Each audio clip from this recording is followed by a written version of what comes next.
Not well. Do you want to do it again, or do you want to? How bad is the audio, anyways? Does it Your sound like audio's I'm? fine. Quick Your Ryan. audio's fine. Quick Ryan. You're fine.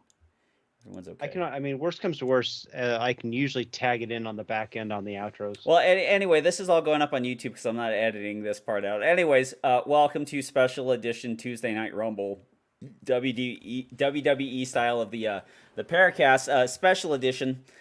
Mainly because we have some information that's been we have current events that really can't wait for Sunday, and so I'm your host, Tomas the Boss Hernandez, serious with glasses. Tommy, you're never serious. And when I am, no one listens to me anyway. Joining me tonight, USPSA is the only organization he did not ask to be removed from. It's Robert Wyatt. Yet. It's a matter of time. It's a matter of time. We'll see after the podcast. Yeah. And for that, I haven't gotten my letter back yet. I think maybe only for the second time. He likes to remain on the behind cam. It's Lex Konishi. I can't help it. I got a voice for television.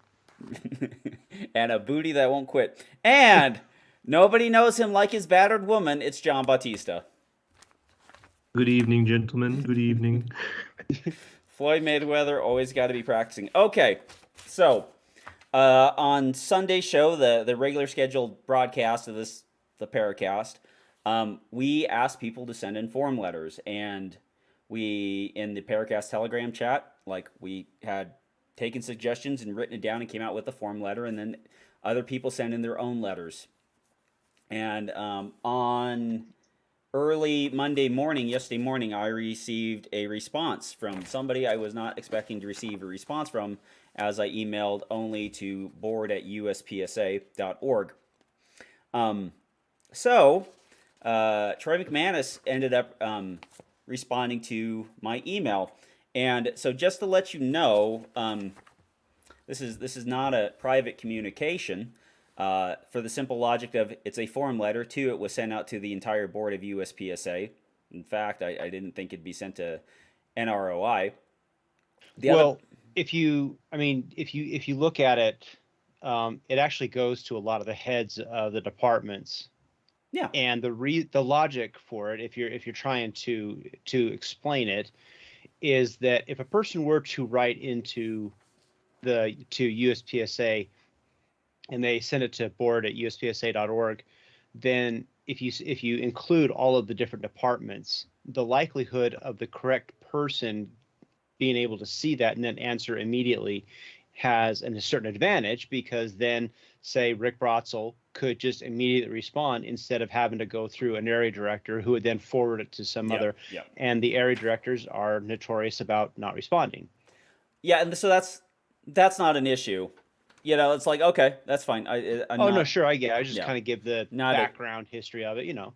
And so the other part that's on there, just to have the valid point that this is not a private email, is that Mr. McManus also points at your messages, because some other people used the form letter that was sent in. Since your messages were identical, I saved typing them twice and CC'd, carbon copied, sent people the response. And I believe that other people who, no matter what the email form was, if they had the same questions or not the same questions or used a different email altogether, still received the same responses right on the email. And so I would say this podcaster was surprised that I only received one response, and that was from McManus. I have not received a response from any other board member, and nor do I know the people that I've contacted if they've actually received a response from any other board member. Well, I can tell you, I sent an email in, and it wasn't the form letter. I actually had a lot of other questions, but I did only get the form letter response back, which had absolutely no answers to any of the questions that I even asked. And so, you know, I can't say that I was surprised that I did. Well, let's take a step back. I was surprised that Troy McManus actually sent the email, mostly from the standpoint of he's kind of the guy that's at the center of this whole problem. Yeah, well, I mean, I think before should we read the email first? do the email. Let's read the email. So it is basically we put out the form letter with questions and answers, questions in it, and Troy, what he decided to do was take the questions that were asked and then follow them with a response, and even put responses in the middle of paragraphs. So I'll read you the entire email so you understand the questions, and then I will let you know Troy's responses. And so it put, Dear members of the board, I am writing to express my concern about the removal of President Yee-Min Lin's RO certification by NROI. It troubles me that an elected official who won a clear majority of the vote could be removed from office due to a certification issue under the sole discretion of DNROI. So Troy's response: It is your contention that an officer or board member of USPSA should be treated differently than any other member. NROI is NROI, and we treat everyone equally. As a point of fact, I removed his certification. The board approved. Member-reviewed bylaws are what disqualified him from office. Back to the form letter. Mr. Lin has worked hundreds of matches, a trait that a volunteer organization should value. There appears to be a contradicting entry that makes this seem like an issue of politics rather than of good ethical judgment. Back to Troy, we NROI do value our volunteers, but when you become certified, you accept that your actions and behaviors will be subject to scrutiny, and that people should expect professional behavior. It is not how many matches you've worked, it is how you present yourself at those matches. Back to the email. I have the following questions for you. What is the reason for the removal of his certification? Back to McManus. I can't and won't give you specifics because this is a personnel issue, but this resulted from an NROI incident report, which was fully investigated by a team of RMIs and confirmed by both witness statements and Mr. Lin's own statement. Back to the email. Question 2. Will you impartially hear his review and remember the members' votes? Because remember, this is supposed to just go to the board. We're trying to get it to the board. Mr. Lin has the right to request right to an appeal and has requested to. However, just because he won an election doesn't exempt him from poor conduct. This is where it kind of gets interesting. In fact, he should be held to a higher standard. I will be present at the appeal, but it is being handled by the board. Question 3. Yeah, note the higher standard part. Oh, there's it. I read through this again a couple times. That's what we call foreshadowing. It's going to get into a little bit more of a higher standard. 3. How many RO certifications have been removed in the past 5 years? McManus. 2. And 1 reduction in certification, all justified, all documented. Question 4. Why does Mel Rodero still hold an elected office while Mr. Lin has been removed? McManus, I have the same question, but the members of the board will have to answer this one. Okay, just to be clear, our beef, it has nothing to do with Mel. Our beef has 100%. The beef has to do with the double standard. If you don't like Mel being on or don't think he should be on there, fine. If Mel gets his certification and fills out his term and stays elected, like Jerry Girdich, as mayor of Pawnee, Indiana, till he dies, I do not care. The double standard is the problem. So your Mel beefs or your anti-Mel beefs, I no care whatsoever. Just the hypocrisy. Question 5. What bylaws give the board of directors the ability to make an exception for one of their own? McManus, see my previous reply. And then the end of the email. I implore the members of the board to reinstate Mr. Lin and revise the bylaws of RO decertification for board members to prevent abuse from DNROI. Back to Troy. You may call it abuse. I call it doing my job and enforcing our requirements for RO behavior by following my board-approved, published policies and procedures to the letter, which is especially important when the person subject to the discipline is an elected representative. So just to be clear, again, I'll read that part. My board approved published policies and procedures to the letter, which is especially important when the person is subject to discipline is an elected representative of the members. Of the 5,700 or so currently certified certified range officials at all levels, there are fewer than 2 or 3 that fall under disciplinary policy annually. But I take all allegations seriously and independently investigate every incident report submitted. What I won't do is hold an elected official to a lower standard than I hold any other NROI certified range officer. Sincerely, You won't Troy. hold them to a lower standard, but it'll hold them to a higher standard. Well, he mentions a higher standard earlier, and he started talking about the standard. So that is the response, and it is the response because out of all the independently elected officials that sit on the board and represent and only represent their areas of responsibility, I don't know of anyone who's received any other emails or any different responses than that. Yeah, I mean, I sent in an email, and I had much different questions. There were similarities to them, but instead of getting any kind of a response from anybody on the board, or frankly anybody in the organization that would have seen that, I instead get it from Troy McManus, and all he did was copy paste.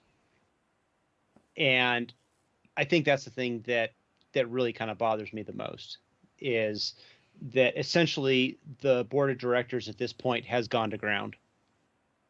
Well, how could they go to ground? They're all independent members of a board.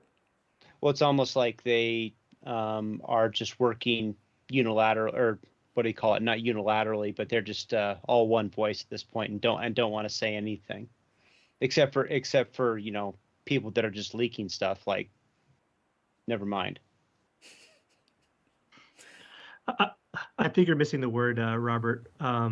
Tommy, you pinned on it, this double standard, but I think you also want to let's more or less put on the open this facade of professionalism. So they like to say we have these policies and procedures, these big words that is very corporate like. But when we take a look at their actions of what they've done in terms of the double standard, their professionalism is out the window. And the funny thing that really comes to mind is, like, the first thing that came off of my brain was Troy mentioned personal issue regarding Yee-Min Lin's removal as presidency. But the funny thing is, throughout the podcast with DNROI, they talk about, oh yeah, we all need to be better people and whatnot. So wouldn't we want to know what exactly happened so that we could prevent this going forward, and perhaps other transgressions that has occurred from other ROs, so that collectively as a community we can be better? Like there's so many times that they like to throw everything under the rug and say, oh yeah, personal issue, but put no resolution to it whatsoever under the facade of professionalism. Well, so great job, Troy. Well, that's the Right. that's the very interesting thing that always happens, is like the rules can be used to protect them and never used to hurt them. So it's very funny. It's like people have sent me things of other people who were sitting there talking about, like, they don't know the exact details of why Yee-Min had his certification removed, and then so like you get the things of, oh, it's worse than you think, or it's not that bad. So the issue is that the board gets to hide behind it's a personnel issue, and so we are not going to discuss it. And there's one other person who knows exactly what the personnel issue is, and maybe we'll discuss it and maybe won't. But the issue is that there's one, a double standard, two, there's no lack of communication, and the response or the lack of the response, or who the response goes to, becomes like it seems to be a sketchy situation. Well, I mean, Lex, you got the same email back, and I mean, what was your opinion on that? Well, right off the bat, when I saw the email come through, and I didn't recognize the email address, so I looked at it, I scrolled to the bottom to see who it was from, and when I saw it was Troy, the bottom of my stomach kind of drops, like, oh crap. And then as I read through it, I don't know how you guys felt about what you read, but I couldn't help but feel that there was a severe condescending tone to it. You know what I mean? And Well, that bothered me. that's fine with mine because most of my things, my email is mostly accusatory. So like I'm like fine, whatever. Have your time of snapping back, but Right. Right. So I mean, my immediate response is to respond back to him and just ask more questions. But cooler heads prevailed, and I decided, you know what, maybe I should just. It's clear that my area director is not going to respond to me if Troy is responding to me, and it really bothered me. It's funny that John mentioned, corporate the corporate business-like attitude that they're responding with, and my opinion is I've worked in corporate America for 20, 30 years, and I likened this to a severe HR violation, right? And I actually sent my my response. I forwarded the email, the email from Troy to Bruce, and do you want me to read read it. Yeah. the email I sent to him? sure. It said, Gary, really? You guys are letting the accused party respond directly to these concerns? Putting this in corporate vernacular, if I had an HR accusation of harassment that I had sent to HR and the accused party had access to those complaints and then responded directly to me about said complaint, the organization would have a major lawsuit on their hands. If this is how the board is going to respond to membership complaints about NROI, then I want nothing to do with this organization and my time and money will go elsewhere. I guess I should have sent these complaints directly to you, the area director, instead of my email, instead of an email list that is a thinly veiled organizational email list. Would love to hear your take on this instead of the condescending response I got from Troy. And he hasn't responded, obviously. Well, here's the annoying part about this, guys, and the thing that bugs me the most. We have to keep in mind that Troy is not an elected member from our areas. So Area 1 elected Gary, Area 2 Layton, so on and so forth. Troy has been a member, or at least an employee that's been carried over for a long time. And yet when something disciplinary comes across, whether it's DNROI or this, it's Troy. When it really should be the board in terms of a logical perspective, how the organization should be ran. If there's an issue with the president, the board has to answer. Correct. The board will basically correct the president wherever necessary and guide the president in the other way. So why in the world is Troy getting involved with the response to anything that has to do with this, beyond the fact that he did the investigation? Especially when the concerns and accusations are against him. Correct. Well, the other part too is like, okay, so let me sit here, go back here, so I have all my. Let's see. Well, and I think the thing that bothers me so much, is that I wrote a very different email, and I keep saying this, like I wrote this different email, and yet people, when they write in, whether it's the same email or they've changed it and they have their own thing on it, they're just getting the same canned response from essentially the party that is at most fault here in terms of what the concern is from the organization. At least the perception. It's the perception. Yeah, you're right. They're the perceived aggressor. Yeah. I guess you'd say. Yeah. Yeah. And on one hand, I'll be honest with you. On one hand, I'm glad that somebody actually responded. Usually when I send an email to my area director, it'll take a while, but I'll eventually get one. But I know a lot of people in Area 6, for example, they'll send emails out and their area director doesn't even, I sort of wonder if he even reads or responds to them. And I like him. He's a nice guy, but I think it's generally considered from most of us in the organization that the board of directors has this perception that they are tone deaf to the membership concerns. And that's not entirely true, but that sure is a perception that happens when you have these controversial situations. They go to ground and they stop talking. So am I to understand that the board of directors going to ground, you're basically meaning that they're wanting one voice, they're expressing solidarity to toe the company line and letting one voice answer to the accusations. Is that kind of what I understand? I just suspected that each one of them doesn't know how to respond to it individually and has not talked to anybody else about the situation and is still each one of them in their own way trying to figure out how to respond to this and not letting unelected people be their shield and their sword. because their positions If are I- held by the board. If I try and steelman it and be as fair as I can, which right now I'm not inclined to be, but I mean, it is a part-time position. A lot of these guys have real jobs, things like that they're doing. And so you expect a certain level of it. Like if we've ever been in volunteer organizations, you can only volunteer so much time. So maybe there's a certain amount of time that you can only devote to USPSA as a board of directors. But even in that, the least that you could do is a 30-second email that says, hey, thanks for writing in. I got your email. I want you to know that I saw it. Thanks for writing in. Yeah, well, I mean, that's the minimum amount that could be done, because at least then it's like, okay, I feel like I've been heard to some extent. Well, to drive home, I guess, Robert, your point is, yeah, this is a very sticky scenario that has some legal implications. So a response like that would be like, hey, I got your email. I can't respond to this right now because it's ongoing. That makes sense to me.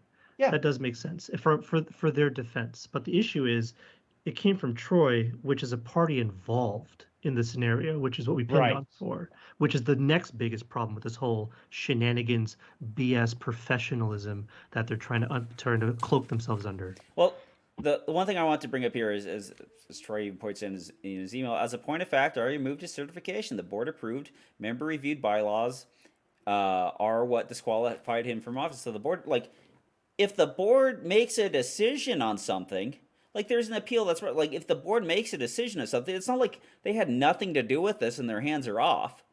Tommy, you have that backwards. The sentence he's saying is the actions that allowed me to do this was previously board approved, not now. That's not current. The board didn't approve anything now. That was something they approved years ago. Yeah, that he's running with. So that's another piece of shenanigans on his part. Like no one approved his removal today. So it's a situation that Yee-Min has not even met with the board, period. My understanding is that he filed his appeal. I also understand that when this happened, they cut off all of his access. I mean, and you saw that through the website, removed his name, and then they shut down his email, because I actually tried. I sent it, like email to the president kind of thing, and it came back as disabled. And so the organization through Donna Webb has determined for some reason that they want to cut out Yee-Min from all his access to the organization. And although I'm sure they're just saying, oh, he's just suspended, but if you don't have any access to any of your stuff and you can't respond as the president, then does that mean that you're terminated or what? Generally, you don't remove people from email access unless they're terminated. There you go. Like the Bud Light chick, that Bud Light executive director that got removed, paid leave. Yeah, and so that's where we're at right now. And I know a handful of other people have sent in emails, and it seems like they're getting similar responses. I know of one email that got responded to from, it was Frank Grizzy of Area 7, who just replied back, thanks for sending an email. But beyond that, it doesn't feel like anything's really coming down the pipe yet. And so I'm not really sure where to go on that. I just know that people, I honestly still think that people need to be sending emails and correspondence to the organization and the board. I still think that's important, because the organization does need to actually hear from the people. And whether you agree with Yee-Min, like in the stuff that's happening or not, it's really a concern that we have this appearance of a tone deaf leadership at the upper end, and I think that's genuinely a problem right now. Well, the thing that's disturbing just for me, like as far as USPSA politics go, like I like to have a general interest firearm shooting show, And it's only because of what's in the stew that it's very USPSA focused, and the fact that is we love handguns, and shooting USPSA has the best handgun shooters in the world. And a couple of them get kicked out because they're too mouthy sometimes, and so you get one less best handgun shooter in the world every once in a while. But it is very funny, but like as an observer of human nature, like this does not equal something that's great. And honestly, when the election came down and it came down to Yee-Min, I for all the shenanigans that were brought up in the past, I was not expecting Yee-Min to be my avatar of truth and justice to the board. I expect him to go there, put his head down, and do his job. And it's very funny. It's just like, go there, run nationals. Well, he didn't get removed for not doing his job. Correct. He got removed for doing something, that every RO does, working any level of match. Correct. With their buds when they see their friends. Yeah. And like we maybe one day we'll be able to have the details of why he was actually removed. But I just find it very interesting that we should get Yee-Min on here. We should see if he'd want to come on here. We could talk to him. We could just ask him straight up. Yeah. If and when the appeal ever happens, that you shouldn't do it before the appeal. Yeah. Well, it all depends on the level of appeal and when the appeal will be. Because the one thing that becomes very weird is like you could just stall this thing out and then Yee-Min's not able or eligible to run for 3 more years. And it's just like for people who had questions or doubts about Yee-Min, I think let's say if there was an organization that had a cabal and this person came in there and literally just tried to do their own job and then was thrown out, you might be able to understand the side that person might have been on the organization. Even if they weren't an avatar for truth or justice, maybe they were just somebody who was just trying to do the job that they were elected to do. And at this point in said fantasy organization's part, that might be even too close to the vest for people to tolerate. Yeah.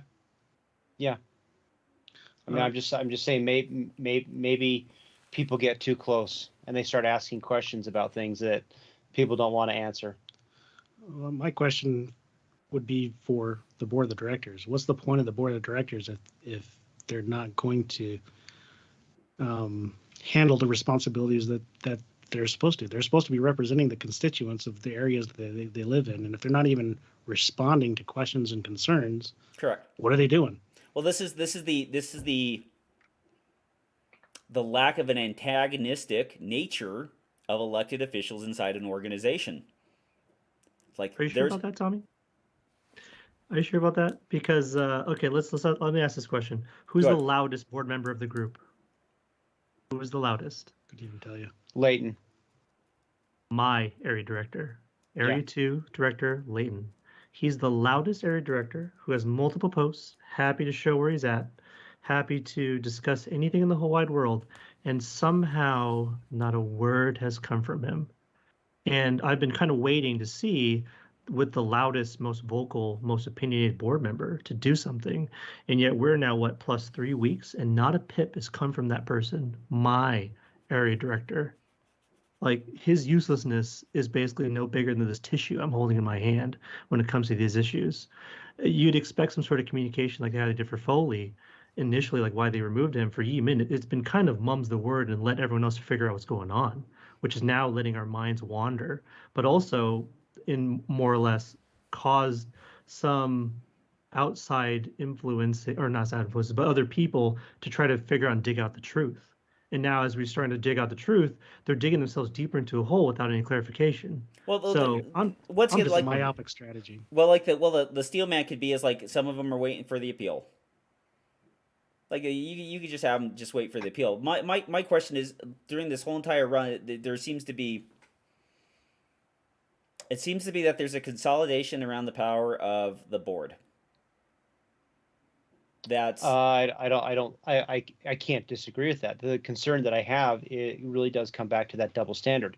Why is the board why are they playing this rules for thee but not for me? I mean, like I said, we have nothing against Mel Rodero. I think he's a fine guy, but why does he get special treatment and Yee-Min gets pitched to the wolves? Well, maybe we'll all be pleasantly surprised in an appeal. Following policies and procedures, my eye. They're trying to be corporate, yet they can't do the basic thing of trying to figure out, is this member like officially eligible, not having an RO card? Are you kidding me? No, I'm pretty much convinced that right now, the managing director is trying to figure out how to be a managing director by reading How to Be a Managing Director for Dummies. I could be wrong. Well,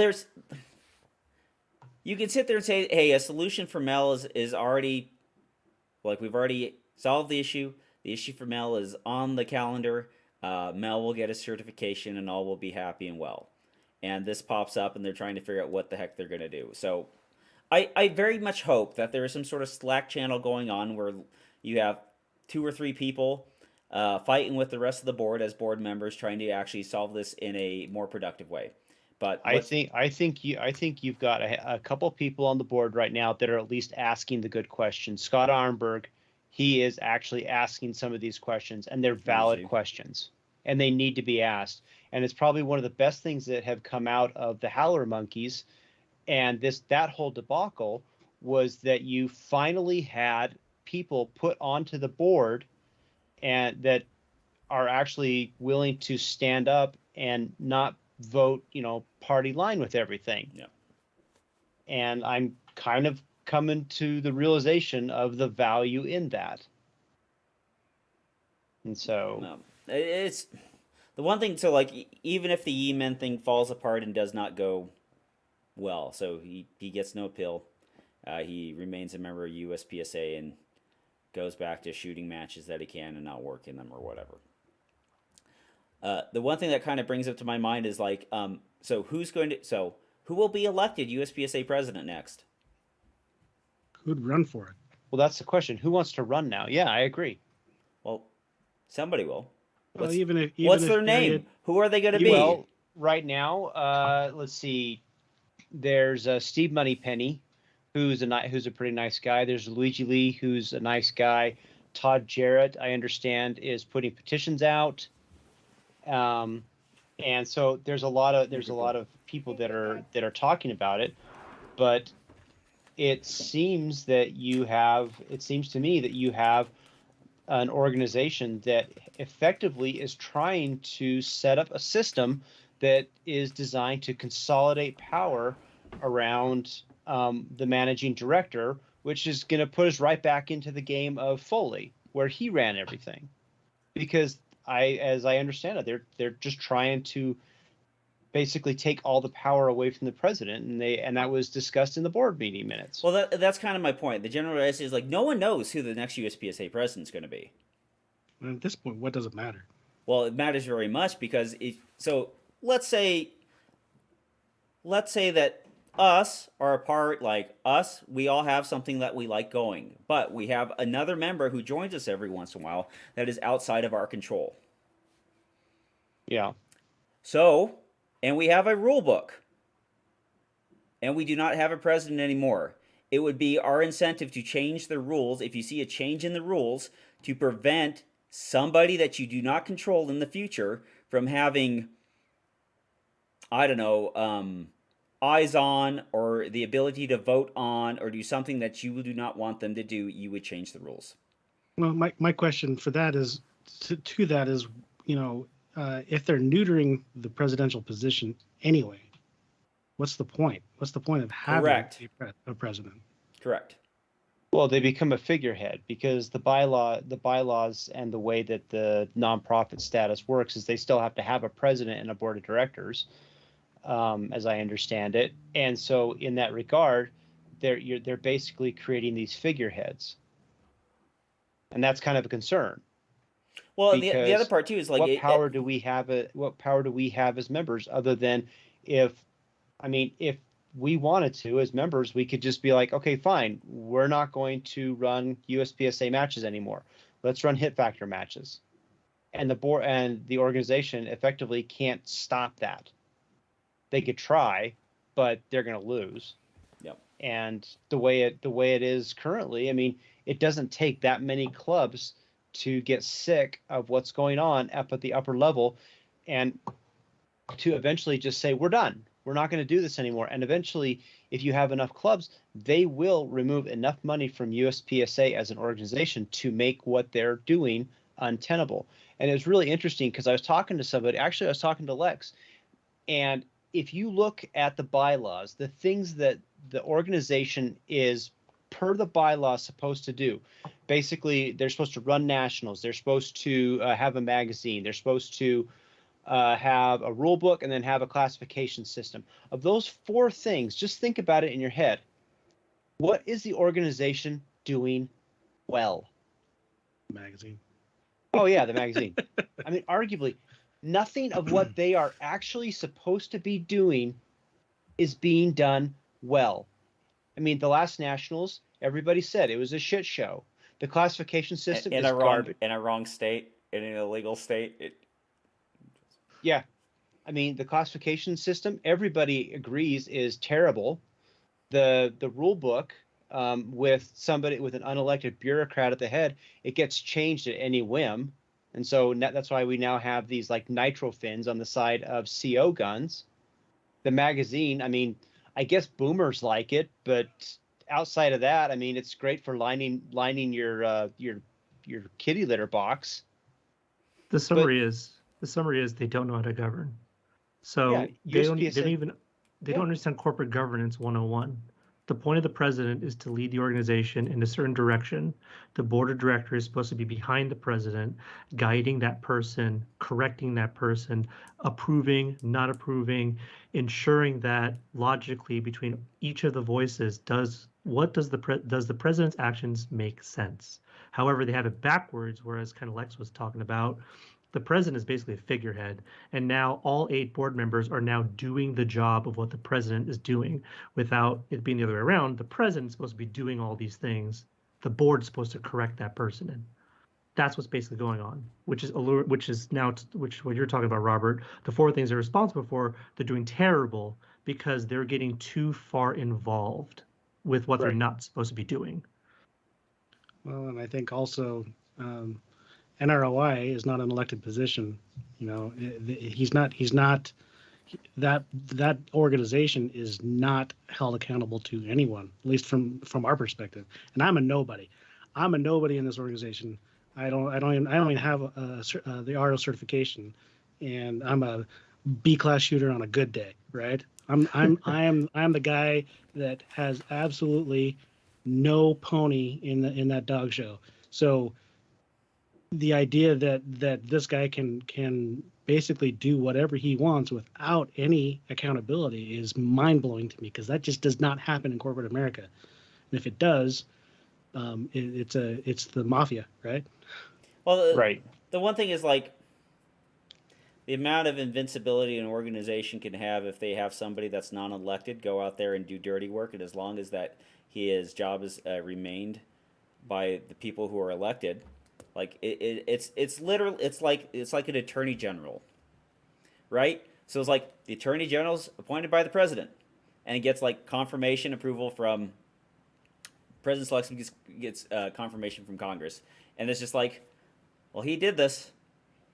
All right, Eric Holder, Fast and Furious. It's like, oh, well, we gonna hold him accountable? No, of course not. And so, and that's the problem. Is the DNROI reports to the board, and the board is so poorly mismanaged at this point and there is no plurality among the board to actually remove him, because the second, and this is the weirdest thing. This is all on the hypothetical that it's not deserved, right? If Yee-Min Lin comes out and says, you know, she got mouthy with me and I slapped her across the face, like, you know, then it's just like, all right, you know, whatever. Again. Yes, sorry to do that. But the one thing that kind of gets to me is like, okay, so like there's the 2 people who have had their certifications revoked over the past 5 years. Is that because of the lack of reporting? because it's very nice. It's like we can't talk about these because of a personnel issue, but we can't talk about generalizations or why these people might have been removed. Like, don't give me a name. I don't need a name, but like, what's the level of this stuff? Because honestly, if they don't tell you, Tommy, it comes back to what you said. I mean, correct. tell me where the line is, and if they don't tell you where the line is, then they can do whatever they want, And they can say it was worse or less. They can also cover for their good friends who are doing bad things, or they could maybe not actually hold the head of NROI accountable. I suspect that they won't release those details because they're damning. Yeah. What? Or they put them in the corner. Like it puts them in the corner. Because like if this was terrible, like he would have done it multiple times, and then we would have heard about it. But at the very least, they would have had a conversation with him and told him not to do these things. But either way, though, if he'd done something so egregious, everyone would have heard about it on the range. The president did something so stupid that it was so unbecoming. Like Foley, like when allegedly Foley yapped at that whoever, I forgot who it was, Bangin' Brass. I think it was Trevor Cotter. Trevor Cotter, like ripped him apart. Everyone knew that was that was not a good thing, and everyone knew on the range. That didn't even take a weekend before everybody knew what happened. Correct. But this came out of nowhere. And the rumor is level 1 behavior at a level 2 match, and maybe some bro touching. Yeah. I may have massage. I don't think I massage hard enough on my level ones to get banned. It is just like if that's the like okay, it's like great. The one thing that just bugs me to no end, and having 2009, how long ago is that? That's 14 years. 14 years of my experience as a shop steward at work. Is the judgment of higher, like I find that I find this just because at one time and one day I got terminated because I was a union steward and I did something that was very, very minimal. I forgot to report a package that didn't belong on my truck because I was very busy and I forgot. And they literally handed me a stack of things saying, this is all the times that you've reported that when you've had a misload. And I said, yeah, I do my job right. That's all the evidence I do my job right. I forgot. And so like I got held to this incredibly high standard. And that I abhor referees or officials who all of a sudden, because of somebody's position, hold them to, or allegedly hold them, or maybe, but even mention a higher standard to somebody. That is not the higher standard, not supported by the rules. Well, it's like who decides the higher standard? What's the definition of this higher standard? Well, typically, Tommy, it's the unelected bureaucrat. Correct. Like if you are in charge, like literally, what's the higher standard a scale has? Yeah. Yeah, I mean, like God, if you wear a shirt with a fucking scale on it, there is no higher standard. There's no weights that get put on that. Like if you have a different higher standard for the president of USPSA, then that's one thing. But he's in this capacity, he is not the president of the USPSA, nor should it be mentioned in that any sort of judgment that he was the president of the USPSA or a higher standard. But remember, in the letter, he said he's going to hold everyone to the same standard, though, Tommy. Everyone to the same standard. Everyone to the same standard. Well, in the paragraph before, saying that not that he held him to a higher standard, but he should hold himself to a higher standard. Like, fine, whatever. Well, if they're going to hold everyone to that same standard, that should send chills down every RO's spine, right? We're all fired. We're all one step away. Like I ended the last podcast, like we're all one more step away from getting tossed out of this organization. Like I don't hold an RO certification. Like DRR and I like I take my mics like a man. Like there's not a whole lot more you can do. Like you can dismiss me from the organization and then, whatever. But just I find it there are tells of something that is not right. And I don't want to say like whatever it is, but it seems like there's certain issues that get touched on and then there's a circle of the wagons. And all these things have to do with some scratch, some cheddar. Anytime these things are mentioned up, there's a circle of the wagons. It's funny. It's funny how money tends to, whenever money comes up as an issue, it always seems to have the fall guy suddenly show up. That's the way it always is. Well, it's like not even the fall guy, but it was like the newest guy, like the person that you cannot control, or at least does not sit there and agree to it. Right. It's like, okay, whatever. It's like when organizations get this bad, where like literally the person that comes in and when it goes to do their job gets tossed, and like, God, I hope I'm wrong. I really hope that this is just a like I I would feel a whole lot better. Like we should all wake up in the mirror and just go like, thank God Yee-Min's a monster. Thank God. God, what a terrible world we would have to wake up to and realize the sport that we were paying money on is horribly corrupt, but like, thank God he's a monster. Right. I'm just trying to think of what the end game is on all this, right? You know, if there's a cabal, if there is this gigantic conspiracy, what's the end game? I mean, because there's not a ton of money in it, right? There's not a ton of money in it, but there's not a ton of money in policing. Like Right. there's people that police agencies constantly turn down because they do a psychological interview and it's like, no, this guy likes being in charge. And there's plenty of Yeah. ROs who have notches on their belts because what do they like to do? 100%. It's the way that's the way of the world we live in, dude. Like, Steve. There's guys who do a ton of freaking dastardly things just because they like something that goes onto it. So if we sit there and we look at this, it's like, okay, if you sit there and you see them, we know that they do not know who the next president is. They sure as hell don't want Yee-Min, so we'll see how that even resolves itself. But you will see, like, if there's always a consolidation of power, which means that they can't even trust a random person to come in, they'll just constantly reduce their power. So, like, be careful, because at that point in the sport, you do not have, like, Dave Blanton sent me a thing and asked me to listen to it, and I hope he posted it. I haven't checked to see if he posted it today. But about basically corporate structure and what a president's job would be is to lead the organization, and the board can vote on his ideas, yes or no. But this constantly seems to be that the president will work at the direction of the board and no farther. Bingo. Yeah. So Bingo. they will always, like, if you want to know where the sensitive spot is, where are the rules? Like, what is the president allowed to do? And if they curtail that even more, especially around anything that could lead to a sore spot, like, there's your tell. And, like, our fastest way out of this is for the board members, or some board members, or one board member to have a sudden burst of transparency and let's say truth telling, and at least an oppositional to what would be wrong if there was something wrong. Right. After that, there's voting, and there's boycotts and then voting. Well, there's the first question to the board then. What is the role of the president, period?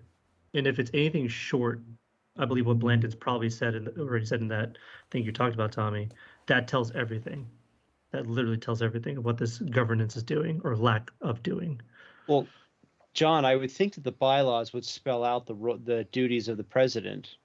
And inside of that, then that's what the president should be doing, which would then make anything that the managing director is trying to do invalid, right? That would be logical, but I could only imagine them trying to write a policy or doing something to cover the CYA in corporate environment. They call it cover your ass, so that they could kind of put the rug over it. Oh, yeah. But, I mean, they wouldn't do that. That'd be bad because that'd be against the bylaws. And the board honors the bylaws and has full faith and fidelity in exercising that, right? Right. And if we do recall, in order to change the bylaws, that requires a lot of legal effort that has to incur in order for the new or changes to bylaws to happen. So it would be very interesting, wouldn't it? Yeah, that would be really interesting to see the sitting board of directors defy the bylaws as written. Well, that'd be bad. That would be logical.